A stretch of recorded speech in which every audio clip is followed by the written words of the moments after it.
Good afternoon.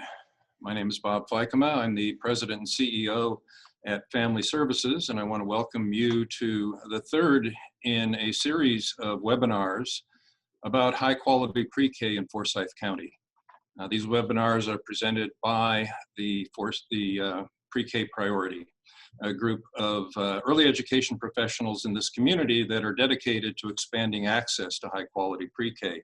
You've heard me say the word quality or high quality about 4 or 5 times in that introduction, and that's really what we're going to delve into this afternoon. What is quality, and what is even high quality in a pre-K program? It's an important factor because without quality, all of the benefits and gains that can come from a child being enrolled in pre-K are likely not to eventuate.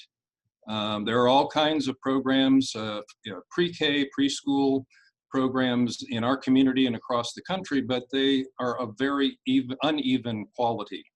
And it's very important that if we're going to expand our system of pre-K programs, that we invest in them and make sure that they are of the highest quality. That's for the benefit of the children, the benefit of the school system, and actually of our community if we're going to make those kinds of investments. So to really help us delve into the area of quality, we're fortunate to have 3 expert panelists with us today to really look at some of those dimensions. And I'm going to just do a quick introduction to our panelists, and you'll be hearing more from them over the next hour. Dr. Beth Day-Hairston is with us. She is an associate professor and chair of the Department of Education at Winston-Salem State University. Also, we have Carla Garrett, who is a Title I preschool consultant in the Office of Early Learning at the North Carolina Department of Public Instruction. And also, we have Louis Finney, who is the CEO of Smart Start of Forsyth County. So we're going to look at some slides as we go through this presentation, and we can just go ahead and start that presentation. Look at our first slide. Again, we're going to be looking at quality primarily, but toward the end of the webinar, we'll also check into quantity. That is, how many of these programs do we have in the community, and how can we arrange to have more? Next slide. We're going to delve into at least a half a dozen of what the Pre-K Priority considers to be the top 10 standards for a quality program. And you can see them here under the icons, everything from what happens with teachers to classroom size, to the involvement of family and the community, screenings. Again, we won't have time to cover all 10, but at least we're going to get into a half a dozen. And we're going to start really perhaps with the most important element, the most important standard, which is that of the teacher in the classroom. Because everything revolves around the teacher and the expertise and knowledge that the teacher brings to this classroom situation. So to really give us a more insight into the role of the pre-K teacher, again, I'm going to introduce Dr. Beth Day-Hairston, who is really going to tell us more about what goes into the education and training of a pre-K teacher who can bring that high quality dimension to the classroom. Beth, why don't you kind of share those perspectives with us? Good afternoon, Bob. Thanks so much, and welcome. And today I'm going to talk a little bit about what the knowledge and skills are for pre-K teachers, and the lens will be our students that we have already enrolled in our birth through kindergarten education program at Winston-Salem State University, and a selfless plug for people considering attending a birth through kindergarten program. Next slide, please. So some of the knowledge and skills that are necessary for pre-K teachers, we're looking for people that have a passion for what you do. It really is important that you love and you're excited, and it comes alive when you're in the classroom, that you have a certain level of patience to go into serving as a pre-K teacher, that you have a level of creativity, that you have stamina. That creativity is very critical if you are seeking and wanting to work with preschoolers. The data shows that the #1 determiner for how well children do in the classroom is that of the classroom teacher. So the classroom teacher has to be prepared for the classroom. That particular pre-K teacher ought to have some level of dedication and effective communication skills. And we probably could list about 100 skills, Bob, but these are key skills that preschool teachers need to have in order, if you're thinking about becoming a pre-K teacher. And then there's a level of professional skills on the next slide, please. And so our professional skills that are needed for someone that wants to be a pre-K teacher is first having that degree in early childhood education. And in the program that you enroll in, there would be emphasis on language and literacy development. We have to create very early on that desire and that passion for literacy. And so we want to expose children at a very early age to reading and writing and language. Classroom management, those are skills that a teacher would need to have to be successful in our early childhood classroom. A background in special education, coursework that leads to how do I work effectively with students, children who may have some exceptional learning needs. And oftentimes in the preschool school setting, sometimes teachers aren't prepared in knowing and recognizing some of the issues that children may have. And our program has a focus on special education. A background in child development is another skill set that's really very important. We have to know how atypical children act and typical children. What are the behaviors? What the growth? Culturally responsive lesson planning. There's an emphasis on how do we meet the needs of our students that come from culturally and linguistically diverse backgrounds. And then also leadership development. So these are, teachers are leaders. So these are the key professional skills that we emphasize in our program at Winston-Salem State University. And while I'm giving a selfless plug, any teacher education program that has early childhood would have these professional skills that would be important. And don't worry if you don't have them, that's what our Institute of Higher Education is designed to do, to focus on these professional skills. Next slide. So if you are deciding, where should I go to get this quality education? Well, look no further than Winston-Salem State University. Our birth through kindergarten education program has 3 concentration areas. One leads to licensure, the birth through kindergarten teacher licensure, our birth through kindergarten business optional concentration. And so that the business optional concentration, someone who might be interested in working in birth through kindergarten, but just does not want to receive that licensure, somebody that may already be in the field. And then the early intervention and preschool concentration. This might be another area that someone might be considering, working with students that may have some developmental issues, might be an area for consideration. So these are our 3 concentration areas at Winston-Salem State University. Next slide, please. Our learning outcomes that we have for students that consider going into this program, we have an emphasis on promoting child development and learning for all young children. The candidate that attends our program will also be able to have hands-on experience in the field, developing formal and informal assessment. They will have an opportunity to work collaboratively with family and school. We have service learning and community service opportunities, so it's important that our teachers understand about the field, and the best way to understand about the field is to be out there in daycare centers, working with families and communities, and doing, completing assessments, real assessments with students. And our 4th outcome is demonstrate preparedness for teaching and learning. We have to have our candidates prepared to go out into the field. And those are our 4 major outcomes that we have if Winston-Salem State University is your program of choice. And finally, as we think about our program at Winston-Salem State University, you will need to connect with a program coordinator. And our program coordinator for our birth through kindergarten program at Winston-Salem State University is Dr. Dawn Hicks-Jafari, and her contact information is listed below.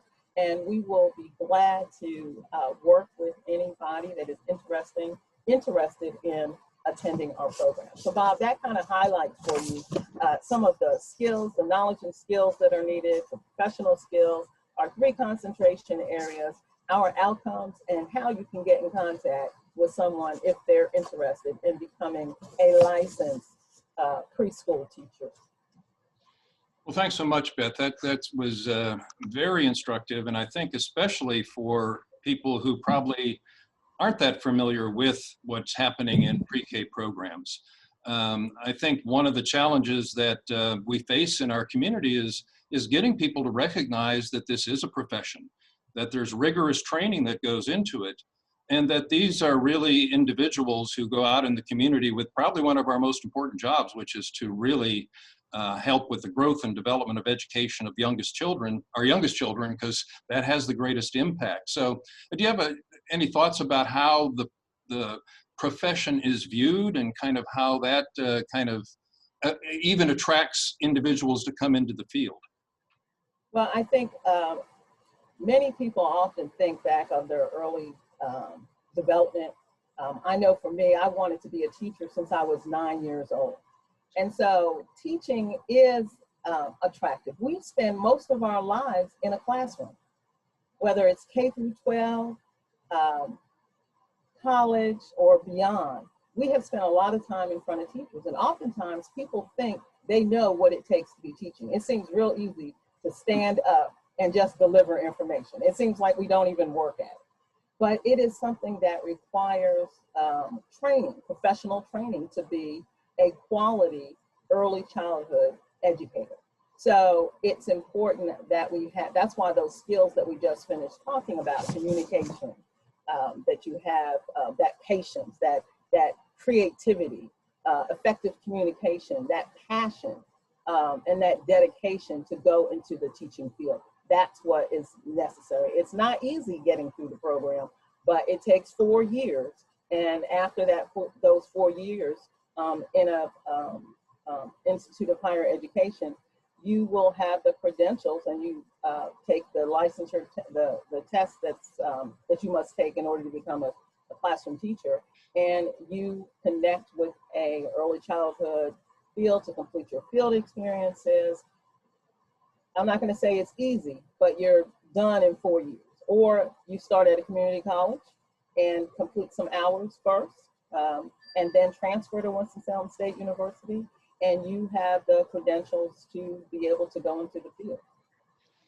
You know, I'd be remiss by not mentioning that Family Services has a role in teacher education too. We operate the Child Development Center and Learning Laboratory on the campus of Winston-Salem State University.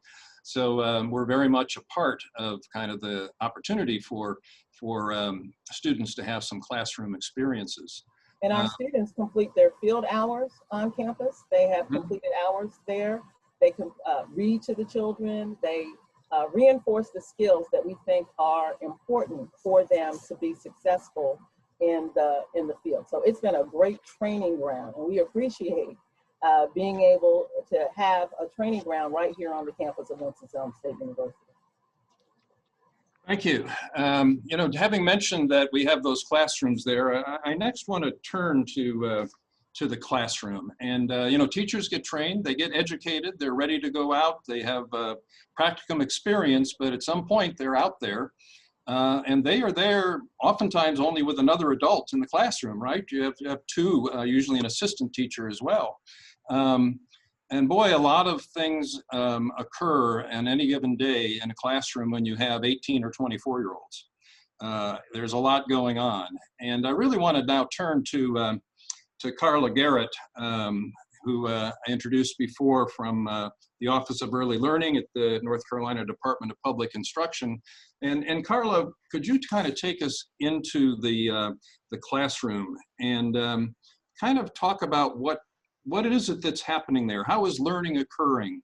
You know, a lot of us maybe would see what's going on with a naive eye, but if you really know what's happening, maybe you can kind of share with us how it is that learning is taking place in the classroom setting. Absolutely. Thank you, Bob. Next slide, please. I am happy to share that information. As Bob said, I am with North Carolina Department of Public Instruction's Office of Early Learning, led by Amy Ryan, where we house preschool programs, Title I preschool, Exceptional Children's Preschool, as well as the Head Start State Collaboration Office. And in addition to that, we provide support for pre-K through grade 3, including support for North Carolina's ELI, which is the Early Learning Inventory around the formative assessment process. Next slide, please. So as Bob mentioned, moving next to the classroom, and as Beth has really talked about the importance of that teacher role, I want to make those connects to the importance of the teacher and how critical it is for that teacher to have that intentional focus on the classroom community. And that classroom community begins with relationships, and relationships being the key in that focus. So relationships are certainly important between children and adults in the classroom, relationships with families as well as the community. So first, I'll just talk about what those relationships are like and why they're critical to building classroom community there within the rooms, and also to start with a quote that's actually from ESSA that supports that notion. Young children thrive and learn best when they have secure, positive relationships with adults who are knowledgeable about how to support their health, development, and learning, and are responsive to their individual progress. So that piece is really critical in terms of thinking about learning, thinking about brain development, and success in all areas of development. So again, developing that classroom community is so important to spend time at the beginning of the year for teachers and teacher assistants to have that focus on developing relationships, really getting to know children in order to then focus on the pieces that are after that in the other developmental domains. Next slide, please. I'm going to start by talking about universal needs for young children, and you'll see First School noted in several slides. First School with Dr. Sharon Ritchie has been involved with a number of projects in our department, so I just want to give credit to them and the support they provided to us in this work. In this first slide here, in thinking about those relationships, mentions the relatedness, the competence, and the autonomy. And that relatedness is about that connect with other folks, and what does that communication look like, and how do you connect in terms of building those relationships. Then also is that competence and experiencing success and really doing that hard work and knowing that sometimes there are challenges. How do you work through that, and what does it look like? And then the autonomy piece of like, how do you work independently? How do you make choices in terms of how to move forward? And I also want to mention, going back to that relatedness, the connect with others. And again, as Beth mentioned, that communication piece with teachers and how those teachers in the classroom have interactions with young children. How do they connect, and how do they focus on talking with young children, developing that oral language? How do they take time to listen to young children and what they have to say, and giving children a voice and what that means? And also just, not just simply asking a question with a yes or no answer, but asking an open-ended question and having that reciprocal process of going back and forth from the adult to the child, not just, popping out a question here or there, but being very intentional, encouraging children to think, to solve problems, etc., and what that looks like. Next slide, please. So here are several bullets pulled from a variety of places about a classroom community. So what is it? It is a place where children, and again, there are lots of bullet points here, so I'll just hit a few of those that are the highlights. But, one is that children feel like they belong and they're valued. So just like children should be valued and feel like they belong at home, that same notion is true for the classroom and creating that classroom community at school. There's opportunities to build relationships that we just talked about. Also, children having some control over their worlds. So not just, what are the adults doing to the children or telling them to do or having them do, but that children are able to make some choices about things. Maybe it's they're able to choose when to have snack or when to have breakfast, or maybe it's choosing which center they want to play in, etc. But being able to make some choices about what they're doing in that classroom. This next one I think is really important, but knowing that teachers and peers are interested in what they have to say, what they know, and how they feel. That again, that they all have a voice within the classroom, that it's important That contributes to teamwork and how they move forward and learning in the classroom, and also having a chance to practice self-regulation and develop executive function. So self-regulation, thinking about having control over bodies, having control over their emotions, how to develop executive function around critical thinking. I always like to think about that as an air traffic controller and all the things that are going on around the child and how they choose to deal with that and how they make decisions. And that goes a long ways in terms of getting along with others in that classroom. Also an opportunity to create roles in the classroom, that it's not just a set of roles the teacher has laminated on the wall and says, oh, here's our classroom rules, but that children and adults have a chance to talk about what the rules should be in the classroom, and they feel invested in part of those rules and they understand and know the why behind the rules. Also having a say in practicing negotiation. How do you work through challenges when everybody doesn't agree? And some people might have a different viewpoint. Working together to work through things, and particularly when there's a conflict. So we often say that we teach all of these academic skills, and sometimes children are quote unquote punished for things like discipline, when that's also something that should be taught. So being able to work through that. Next slide, please. This is probably my favorite slide of the whole presentation today. So I want to just take a minute to invite you to a place that's actually located within your district. Winston-Salem Forsyth schools.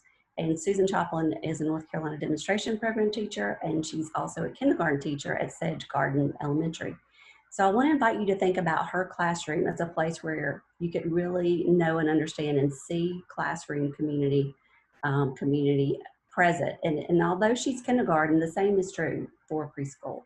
So it's a classroom where you walk in the door and you see young children who are busy at work, who are engaged. You hear conversations about the hard work that they're doing. We know that that hard work is play for young children, that that's what's important. You will see children there that are able to make choices about what they're gonna do, who have that opportunity actually to think about, when they're gonna make a choice about breakfast or snack, where they're gonna play. She also does things like making sure she communicates to them that the right answer is not always as important as how you got there, that she's providing a process and opportunities, for example, in blocks with ramps and marbles of how to get things going and what will work. And I can hear her now saying, that didn't work. So what could you try next? Or what could you think about? Or this worked, but maybe this part didn't. What could we focus on? So she encourages them to be risk takers. She also learns along with them. So it's not just that she's the teacher and she approaches it as she's teaching them, but they teach her as well. And she's just so respectful of those relationships and really knows and understands the children and where they are. So I would invite you to use her as a resource, within this early learning work that you're doing. Next slide, please. So just kind of to wrap up my section here on the classroom community, this is a slide about research. And so what if we use this research to guide our practice, and that more children would be able to think about the material they're learning and work together. They'd be more motivated to learn, retention would be there, and really knowing and understand how they get answers and moving forward. So that all impacts the approach to learning in all areas of development. Next slide. I think that's done. I'm done.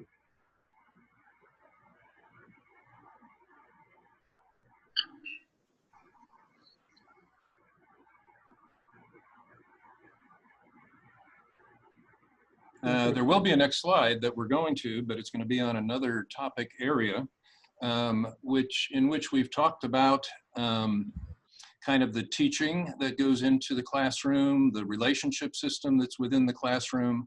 But, all of this is really well organized and based on a lot of research as to what are the most effective teaching curriculums. And I really want to turn to Louis Finney at this point to kind of share some thoughts about what makes for a good curriculum. And at the same time, Louis, maybe you could talk a little bit about some of those things that happen in the classroom that aren't necessarily a part of the teaching or the curriculum, but are essential when it comes to early screening and assessment of children. Okay, thank you, Bob. Thanks, panelists, but also thank you, guests. Really appreciate you taking the time this evening to meet with us. I'm Louis Finney. I'm with Forsyth County Smart Start. And what we do is support your work, particularly the teachers' work, by providing TA, but also help to fund a system in early childhood. I'm going to talk about curriculum, screening, and inclusion. Next slide.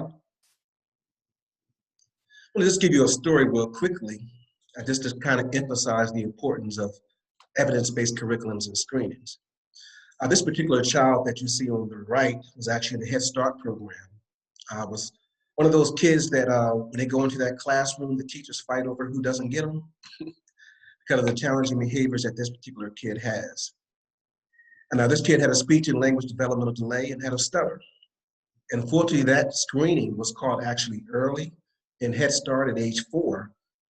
Well, by the time this kid went to elementary school, this was addressed. And that kid actually on the right is actually me with my brother while in Head Start. So I just go just as proof as a recipient of a program in preschool and Head Start that was comprehensive as to the important factor of curriculum and evidence-based screening. Thank you. Next slide. I want to talk particularly about screening and curriculum because they are two different things. And screening is really the initial process of evaluating the presence of a particular problem. For example, when I gave my real life example, you know, the original screening was first people thinking that I was just one of those problem children and a bad child. But a good screening just resulted in the fact that there was just something that I needed to work on in my throat, in my mind, because at that time, I had that speech and language developmental delay, which statistically and historically, that's normally one of the main IEPs that come out, particularly at that pre-K age. Next slide. And then there's an assessment that's also equally important. And notice that I say evidence-based assessment as well. And assessment is really after you define the nature of that particular problem. And the example I gave you was a speech and language developmental delay. After that assessment that I got at that time, I got some treatments and recommendations. But what made this the most successful is that we actually worked with the entire family to help assist with that. And note the screening works without having an evidence-based curriculum as well as an evidence-based assessment tool. And that should work regardless of what this child is or what this child's situation is. Next slide. And that gets into inclusion. Now, as a best practice, I'm a firm believer of inclusion means all children matter. So if I'm a child with a speech and language development delay, if I'm a child with a physical handicap, that we should all be included together, particularly in that pre-K classroom. And a high quality classroom is going to practice an inclusion model because the research also states that children actually at that young age, particularly at 3 and 4, they learn how to help each other, how to assist each other. More importantly, they learn how to be independent. There's a lot of social interaction that's happening during that time. And that's why inclusion is really a very essential part of a preschool age kid in a high priority school system program. Next slide. Next slide, please. I think we may be moving on, Louis. I think that might have been the last slide. And, but it slides right into really our next area of presentation, which is after you put all of these things together, excellent teachers, a community of children and adults that are really developing and growing through their relationships, and an evidence-based curriculum, screenings. You put all that together, what actually is the process that's going on in the child? What is the focus there? You know, we often speak about this being early childhood education, but we're also talking about early childhood development. And Carla, I want to turn back to you to share kind of what's happening in terms of the child's development through a high quality pre-K classroom. Carla? Absolutely. Thank you, Bob. So now I think we'll have a few minutes just to talk about that development and what it looks like, particularly emotional social development. And before we get there, just to highlight on North Carolina's Foundations for Early Learning and Development. So those are the early learning standards for our state. You'll see a visual there on the screen that lists the 5 domains, and you'll also notice the visual of how those areas are intertwined and are interdependent upon each other. So development occurs in all those domains. And really, again, going back to that teacher in the classroom and the experiences that young children have, There need to be nurturing and supportive adults in all those areas. And this also goes back again to that emotional social development and how that's connected to classroom community that we discussed previously, and how that's so important in terms of being able to then connect to those other areas, whether it be health and physical development, language, and particularly cognitive development. We know that there's such a focus there on literacy and math. So having these other things in place and knowing how they are interdependent on each other. Next slide, please. So again, we're going to take just a minute to focus on the emotional and social development. I decided to pull out those indicators from our early learning standards. So there are 3 of them that are listed there. Developing a sense of self, and again, there's some sub areas, as well as developing a sense of self with others, and then finally learning about feelings. So, I mean, the support is there in terms of looking at foundations and how that's connected to the work. And then as Louis mentioned, that whole curriculum piece and how that's connected and bringing it out there in the classroom and using formative assessment to guide that work and differentiate for young children. Next slide, please.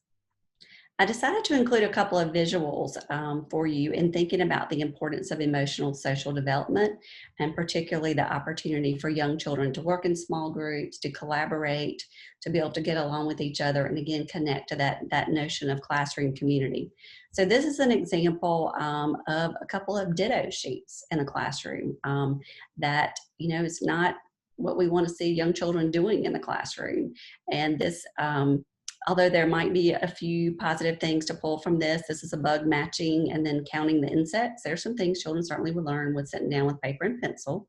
Although I would invite you to consider the next slide as a better way or opportunity for young children to learn. So actually being able to sit down and work together in that small group, being able to have that conversation and communication about what's going on, and counting and the math skills and the literacy, again, the collaboration and what that piece looks like, the fine motor development.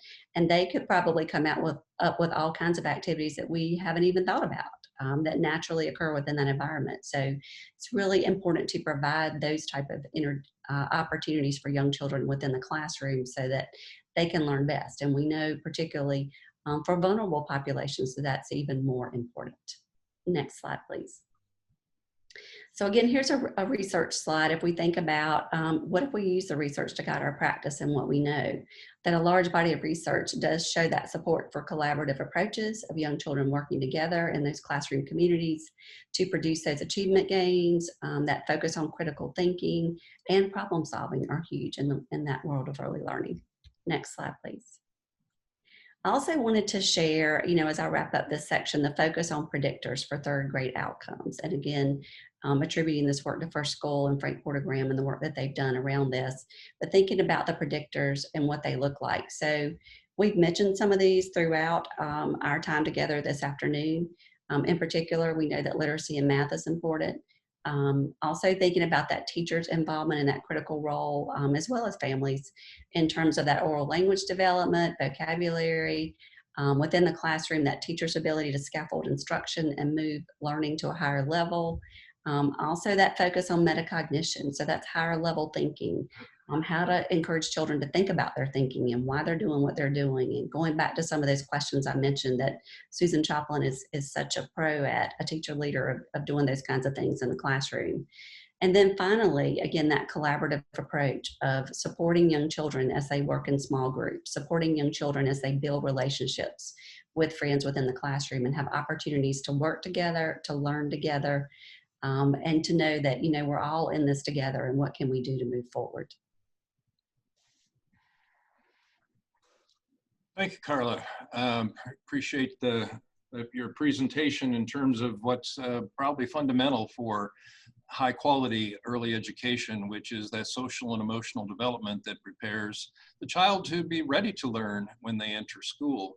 You know, so thus far we've really, I think, delved into about 4 or 5 areas of what goes into a high quality pre-K classroom, from excellent teachers, from kind of having that teacher be, I would almost call it the orchestrator of that community in the classroom, those relationships through which growth and development occurs, the evidence-based curriculum that's based on the science of the development of brain architecture, the screenings and assessments that can catch problems early and also put the child on the path to learning. That's an awful lot that goes into the pre-K classroom. Next, I want to turn to something that in some ways people might consider to be outside the classroom, but is extremely important to the benefit that a child is going to gain from the pre-K experience, and that's the involvement of the family. Louis, I'd like to turn to you to talk about that factor of family engagement and involvement and how crucial that is in a high-quality pre-K program. Okay, to Bob's point, as most of my colleagues have talked about the teacher, but also the classroom environment and some of the assessment tools that are critical, I want to talk specifically about family engagement and the importance of that parent being that first teacher as well. Next slide. Family engagement is something that's unique, not just in preschool, but even in K through 12. It happens in the early childhood program, the school, and the community. And ideally, it's a shared responsibility of those parents, but also that teacher to make sure that we want our children to succeed in school as well in life. Next slide. And it's based on an idea that parents and others who care for their children, they'll work together to prepare their children for success. You know, one simple example is, even given my own account, my parent was involved in my IEP process. An IEP process, for those of you all who I'm sure are familiar with that involves a child with disability, it's going to include that parent assisting that whole process to make sure that child is successful, as well as the transition of that child into kindergarten. Next slide. And parent involvement. In preschool, one benefit, it can extend the experience that a child has in a classroom to even real-world activities that happen in their home. Now, for example, you have your kitchen and play areas at that classroom. You also have that kitchen and play area at that home that you can kind of take home with that parent and actually interact in some real-world activities. And as we all know, with that parent being that first teacher, they know what their child, and it's very important that they know what their child is working on while they're in preschool. It also gives that parent a better sense in that child of competency in the areas that they need to work on. And also it improves that child's confidence in their ability.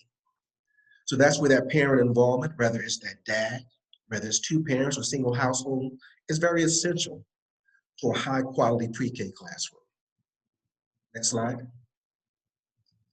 In conclusion, you know, I want to thank you all and getting a clear understanding on the family engagement model, and I really hope that this was helpful for you. And thank also the panels. And I'll just turn this over to Bob. Thank you, Bob. All right, thank you, Louis. I would add too, you know, we're kind of getting down to maybe having about 20 minutes left in the presentation, but if anybody listening in or watching has any questions or comments, I hope you'll feel free to put them in the chat box. We should have some time toward the end to answer some of those questions, and if we don't have time, we'll certainly get back to you following the webinar. I'd like to move on actually to kind of to the next aspect of high quality pre-K. And again, this is maybe taking a look at where does this all lead? What is the pre-K program's focus? Well, we know it's really to help children be ready to learn, ready to succeed in school. So there's this movement from having had a great pre-K experience to then entering a quite different environment when the child enters kindergarten. That is a crucial kind of transition to really take the learning and the experience that happened in pre-K and have it become even more fruitful when the child enters kindergarten. The child along with the family. And I want to now turn to Dr. Beth Day-Hairston to give us some insight into the importance of that transition from pre-K into K through 12 education. Bob, one of the best ways that we can prepare our children is to have them ready for school. Send them from our home to ready for school. But sometimes that doesn't happen. And so we have to make sure that we put in place some have a kind of a developmental model for what it is that we do. And this is a a model that kind of helps us to think about how we transition from pre-K to kindergarten, and it emphasizes change and development over time with key features and experiences. So when we think about the role of the teacher, we want that classroom teacher to foster relationships and resources and tailor practices to individual needs. What we have to begin to simulate what the behaviors that are expected in school and begin to do those demonstrate those things at home. When we think about the community, promoting continuity from preschool to kindergarten, and the best way to do that is to be able to simulate those things that happen. I always, to share a personal story, I have two sons that are both grown now. And one of the things that was important was to prepare these African-American males for the skills, the behavior, the social emotional pieces that need to be in place when they get to school. And so it was important that at home we practice how to sit still, how to speak to teachers, how to be able to, when the teacher asks you to sit still in a chair, then we had to practice those things at home. But those are some of the things that when children are out in the community, whether it's in church or whether it's at a community center, that we practice some of these behaviors that need to be in place for school. When we think about focusing on family strength, sometimes in schools we try to tell children the behaviors that they need to demonstrate, but we have to recognize parents when, and it's called funds of knowledge, but making sure that we acknowledge that from a strength-based model of some of the things that are going on in the family at home, and then build those things in school. Oftentimes families hear negative things about things that may be happening with their children. So we want to focus on what students do well and make sure that we prepare them as that transition to kindergarten. And then also focusing on what their peers are doing, making sure that they have those strong relationships, that they're able to develop with their peers and have fun and speak to them appropriately. I remember when my youngest child started kindergarten, the kindergarten teacher gave out rubber bands to all the children. And I know you're probably trying to figure out, why would you give kindergartners rubber bands? But you earned a rubber band based on how you treated your friend. Like, good morning, Sam, how are you? You got a rubber band. It was reinforcing the positive behaviors that you wanted the student to demonstrate. And so these are things that parents would readily understand. So instead of saying to my child when he came home, how was your day at school? My first question was, how many rubber bands do you have? I was so excited to see that I knew that he was demonstrating these positive types of behaviors that are expected in school, because that's what the teacher was reinforcing. So we want to make sure that children demonstrate the behaviors in preschool, at home, so that they're ready for kindergarten. Next slide, please. So how do I help my child prepare at home? I think is really critical. We've spent a lot of time probably talking about some of the things that the literature may say, or some of the things that we practice at in Smart Start or in the university level. But as I think about the parents that may be in the audience that may be thinking, what are some things that I can do to help my child to be successful as they transition to kindergarten? And one is helping at home to develop good communication skills. So having a conversation and not being monosyllabic when children are talking to you. That means one word answers. So you speak in complete sentences so that your child will speak in complete sentences, and they're not allowed to just give you one word answers. So if you ask them, how was your day? You can't say good, fine.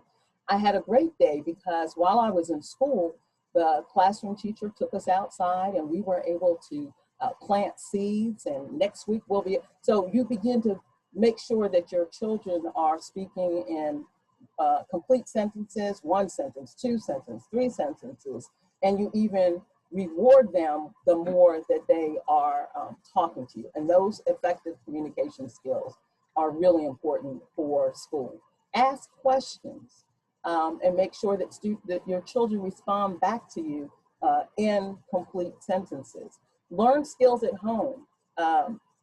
It's very important that children have skills and knowing how to tie their shoe, buttoning, putting away things, sharing, because these are the behaviors that are expected in kindergarten. So you want to help your children be ready. Make it fun. You know, give them a hug and a kiss every time. Tell them how wonderful they are. Make sure you're, one of the things I used to say to my children, I used to call them sweet love. And they love to, 2 little boys love to be called sweet love. Oh, my mommy calls me sweet love. And that positive thing that they hear after they are doing things, we can't always give them things just because they do the right thing, but that love and attention is very critical. That's one of the ways that you can help your child to be successful. Give responsibilities.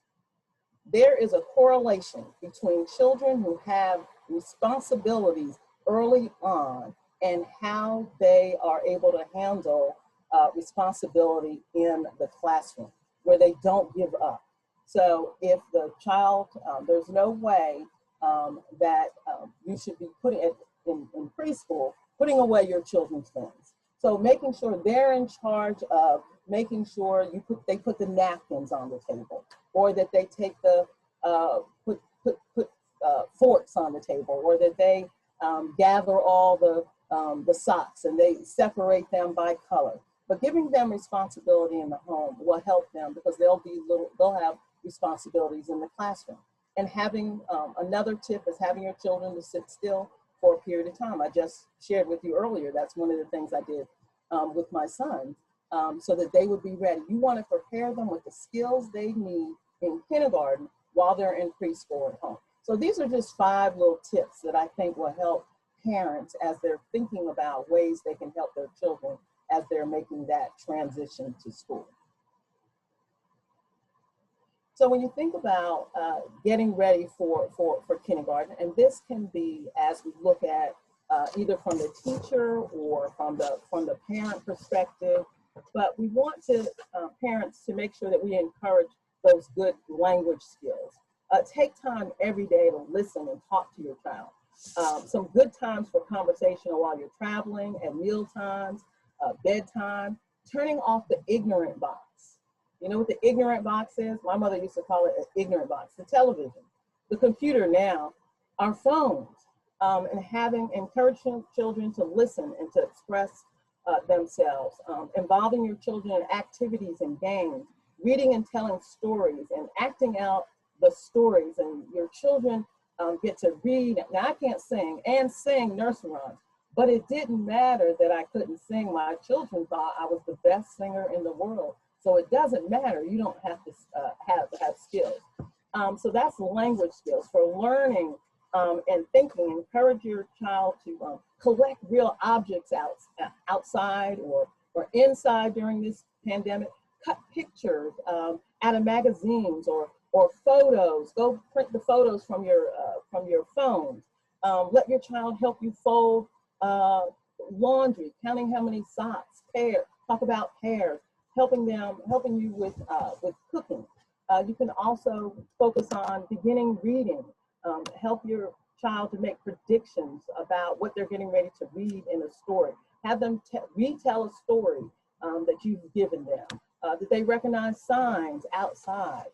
Encourage them to read. Involve them putting pictures in order. Get a set of letter magnets. Put on your refrigerator. That's how you can reinforce reading. And then writing. Have them begin to express their ideas through pictures, then playing with pencils, begin drawing, and then begin playing with even though we know they may not have effective writing skills, you're getting them ready for writing. It's okay if they're drawing. It's okay if you don't know what it is they're drawing, but that mindset of what they need to do.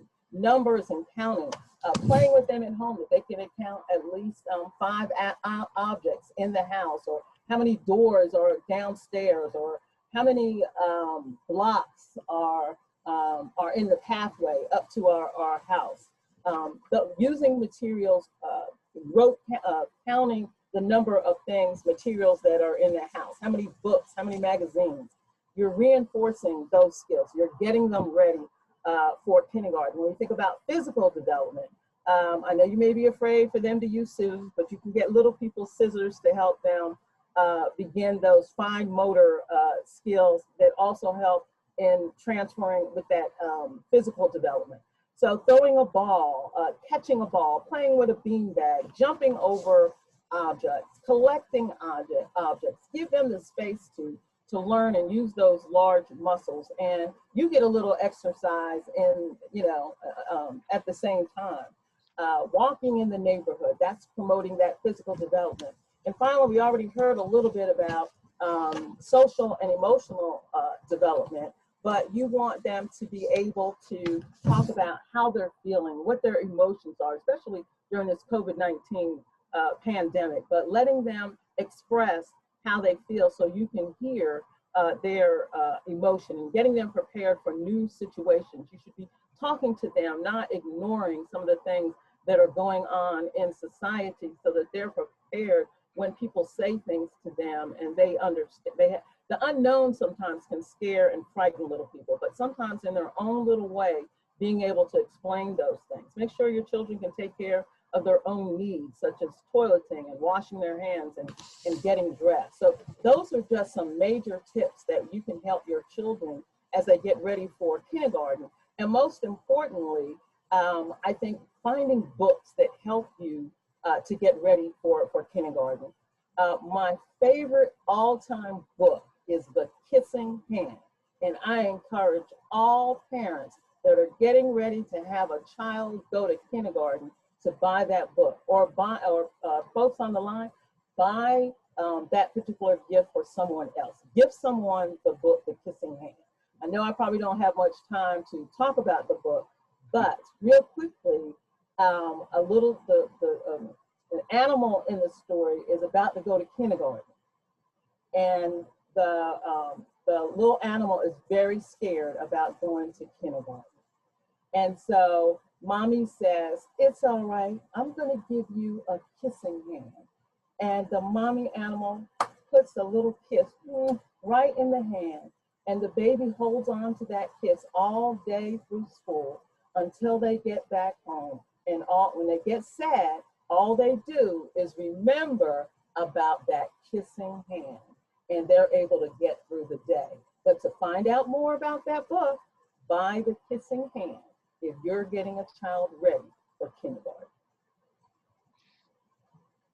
Thank you, Beth. And I want to thank Carla and Louis as well for this really pretty in-depth look for what we can do in about an hour into the elements of high-quality pre-K.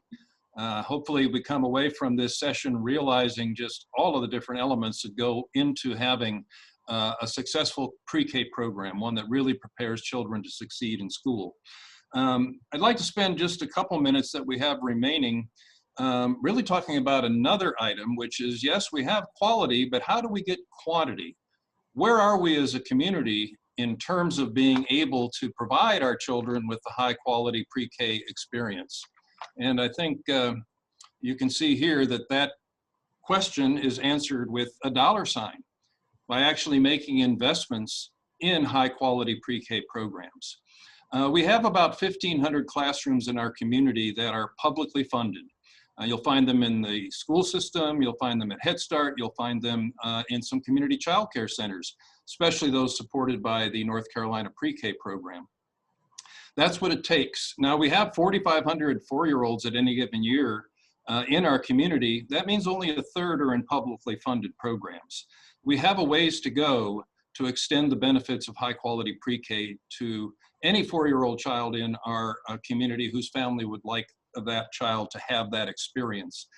But I must say, and this lends a bit of a sense of urgency to this, as a county, we are kind of behind other counties in the state in being able to garner resources to have high quality programs. Next slide. This slide is showing a couple graphs of where we stand in regard to funding from the North Carolina Pre-K program.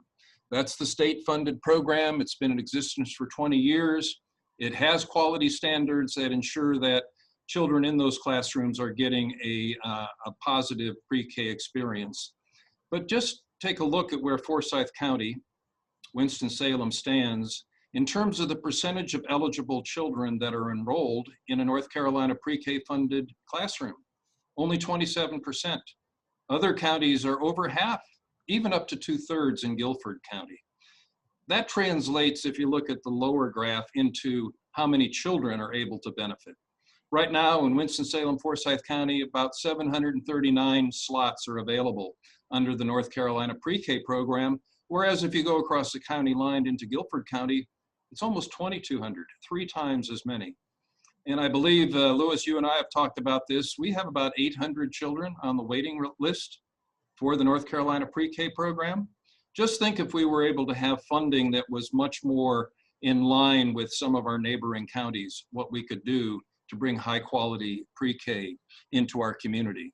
And then at another level, just to take a look at the next slide quickly, local communities are investing in pre-K. These are local tax dollars from different counties in the state that are being allocated to build high quality pre-K systems. So you can see what's happening from about 25 million in Mecklenburg, 10 million in Durham, even a couple million in Buncombe. Yet here in Forsyth County, we have yet to invest locally in supporting high quality pre-K. So that's the challenge that we have. And it's something that the pre-K priority is very concerned about and committed to, which is how we can mobilize our community, our civic leaders, our elected officials, to really find the resources to make these kinds of investments. We know that's going to take a planning process, and that's why we at the Pre-K Priority are advocating for the formation of an early childhood education task force to develop an action plan for moving Forsyth County forward in providing high quality pre-K to all 4-year-old children. So I'm going to stop there and we can kind of leave that screen. We just have a couple minutes left and have some comments and questions in the chat box. I just want to go to one that maybe we can get a couple comments on, picking up on this sense of urgency. The question relates to why is maybe having high quality pre-K even more important now than maybe it was 30 years ago? How is it that the educational system is evolving that really makes pre-K something that is no longer kind of just, let's say, just something you can add on? It's just something that's essential. Anybody want to kind of take a crack at that? I can try to take a crack at it. Say for a couple reasons. One thing I've learned having worked in the field, that pre-K is also a workforce development issue as well. What we found even through COVID-19 is that if you don't have appropriate pre-K and childcare, particularly for these families and essential workers who need to work, people can't actually go to work. But also more importantly, what we find, particularly as it relates to minority Black men, that you have to specifically have a very strong preschool program that can help them get into that school when they're transitioning, so they can make it successfully, particularly in elementary school. Because some of the research also states that you do have certain children who don't have high quality pre-K that wind up getting spearheaded to a different format of school or being targeted based off of some of their behavioral issues. But when you have a complex pre-K system that includes family engagement, evidence-based curriculum, a high quality paid teacher, some of those things are alleviated. But also you really have to pay these teachers, because what we're finding, particularly, for example, in North Carolina, your average child care worker is making about $11 an hour. Family child care is about $8 an hour. Yet we're requiring some of these people to actually have a degree in early childhood. So part of that pre-K quality that we have to really have is make sure that we're paying our teachers. And I think more than ever, it's more important that every child, because I see every child is potentially at risk, has some of the same high quality services that rich kids can get, kids that are kids with disabilities, Black and brown kids get, because when they're at that age, they're all pretty much the same. And there's so many who are not getting high quality services that in the long run, if you invest now, you will not have to invest later in the criminal justice system and other programs that don't help our children. Thanks, Louis. Carla, did you want to add something? Absolutely, I would love to, Bob. Thank you. I would also like to highlight that with ESSA, the Every Student Succeeds Act, there's been a lot of work at the state level as well as local levels around coordination and collaboration and inviting communities, including school districts, Head Start programs, NC Pre-K, exceptional children, private childcare, Smart Start, CCR&Rs, et cetera, to all come together and really look at data within a community to see what the needs are, how many children are being served, how many are not, what are the specific needs within that community, and then how to really think about that strategic planning process and how do you pull those dollars together. And really going back to something we talked about earlier, the relationships being the key. I think that's also true for this work with the adults at the state level as well as the local level around that coordination collaboration piece. So I've just seen over the last few years, there seems to be more of a focus in that area and coming together and trying to work together in order to produce the best possible outcomes for young children and families. Beth, any final comments that you'd like to make? And once you're off mute, though. That might be helpful. Yeah. No, but thank you for allowing this opportunity, and I hope that folks will be able to use much of the information that that they've been given today. And this is a great opportunity to advocate for people, the issues, resources that are needed in the community. And I happen to see something in the chat about wanting some of the information that we had talked about, and I'll be glad to be able to share that. Okay, well, again, I'd like to thank our three panelists, Carla Garrett, Dr. Beth Day-Hairston, and Louis Finney for a very informative tour, I would say, of the various elements of high quality pre-K. And I want to thank everyone who tuned in for taking the time to do so. This webinar will be available on the Pre-K Priority website, www.prekpriority, all one word, .org, as well as a previous webinar that we did on equity. To Louis's point, we have a webinar that focused on the issue of equity in early education, as well as other reports and information about pre-K available on our website, prekpriority.org.